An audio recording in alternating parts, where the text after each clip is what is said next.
कहते हैं कि एक समय की बात है कि धृतराष्ट्र के कारण कौरव और पांडवों में महाभारत हुआ और हर जगह धृतराष्ट्र के कारण ही महाभारत होती है। धृतराष्ट्र किसको कहते हैं? केवल आंखों से ही नहीं, वो बुद्धि से भी जो व्यक्ति हीन होता है ना, वो धृतराष्ट्र होता है। और धृतराष्ट्र किसको कहते हैं? जो सिर्फ अपने बारे में सोचता है, केवल अपना पेट भरने में लगा रहता है, केवल अपना ही कल्याण चाहता है, दूसरे के बारे में नहीं सोचता। ऐसे बुद्धि का जो मालिक होता है वो धृतराष्ट्र होता है। ऐसे व्यक्ति धृतराष्ट्र होते हैं और ऐसे धृतराष्ट्र के कारण ही महाभारत होती है समाज में। पांडवों के द्वारा बहुत से महारथियों का वध हो गया।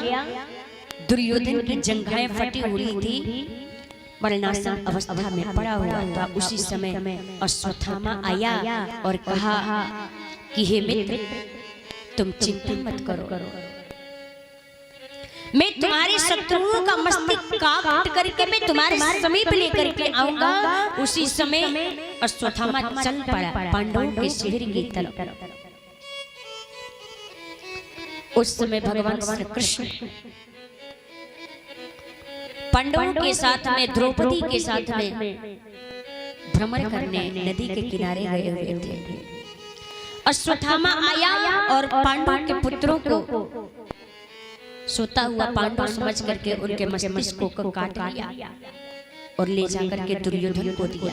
दुर्योधन ने उस मृतक पुत्रों का सिर देखा तो उसी क्षण प्राणांत हो गया दुर्योधन का। इधर द्रौपदी जब आई अपने शिविर में तो उस मृतक पुत्रों का शरीर देख करके रोने लगी।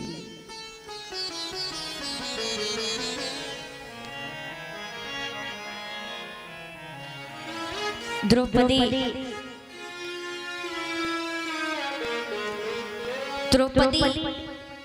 को रोते हुए जब अर्जुन ने देखा तो अर्जुन ने कहा कि हे द्रौपदी, तुम चिंता मत करो, जिसने तुम्हारे पुत्रों का वध किया है ना, मैं तुम्हारे सामने ला करके उसका वध कर दूंगा। भगवान सारथी बने, अर्जुन रथ में बैठे और अश्वत्थामा की तरफ बढ़े। अश्वत्थामा देखा अपनी तरफ आते हुए तो वो भयभीत होकर के अपने प्राणों की रक्षा करने के लिए ब्रह्मास्त्र का प्रहार कर दिया।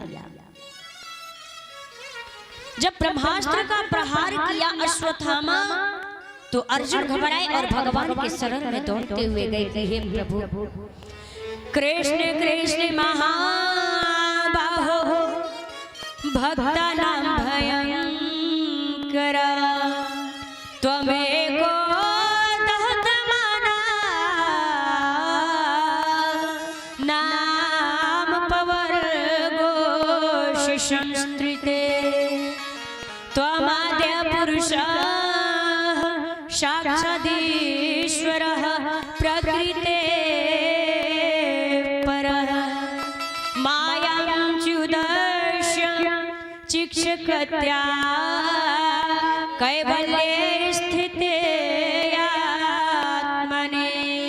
हे प्रभु, हे महाभाव, भक्तों के दुख को हरण करने वाले, भक्तों को अभय पद देने वाले, हे कृष्ण, हम आपके शरण में हैं, आप हमारी रक्षा करिए। भगवान ने कहा कि अर्जुन, तुम चिंता मत करो, लोहे को लोहे से काटा जाता है, उसका ब्रह्मास्त्र शांत करने के लिए तुम भी ब्रह्मास्त्र चला दो। अर्जुन ने भी ब्रह्मास्त्र चला दिया और अश्वत्थामा को बंदी बना करके घसीटते हुए लेकर के आया।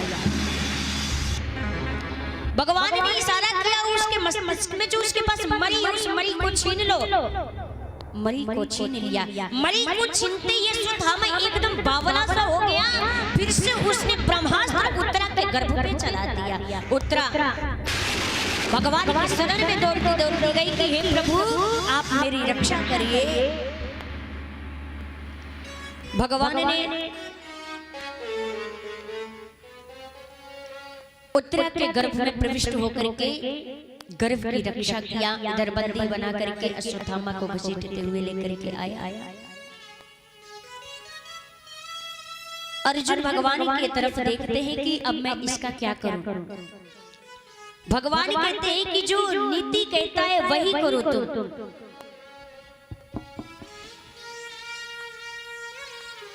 जब द्रौपदी ने देखा, कहा कि आप इन्हें छोड़ दीजिए, इन्हें छोड़ दीजिए, क्योंकि ये गुरु का पुत्र है और गुरु का पुत्र उसमें भी ब्राह्मण। ब्राह्मण तो जन्म से ही सबका गुरु होता है और उसमें से भी ये हमारे गुरु का पुत्र है, तो गुरु का पुत्र गुरु के समान होता है। इसलिए मैं नहीं चाहती कि जो दुख मुझे मिला है वो दुख माता गौतमी को मिले, इसलिए आप इन्हें छोड़ दो। भगवान की तरफ अर्जुन ने देखा कि अब मैं क्या करूं। भगवान कहते हैं कि जो नीति कहती वही करो।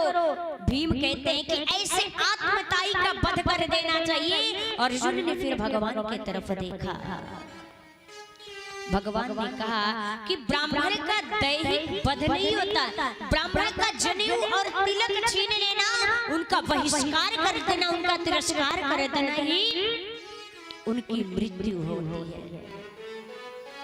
अगर किसी ब्राह्मण का तिरस्कार कर दो, समाज से उसका जनेऊ तिलक छीन जाए, उसका अपमान कर दे, तो वो मरने के समान हो जाते हैं।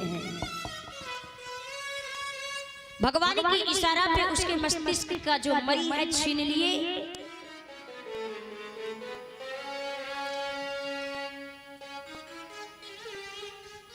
जब उसका मरी छीना,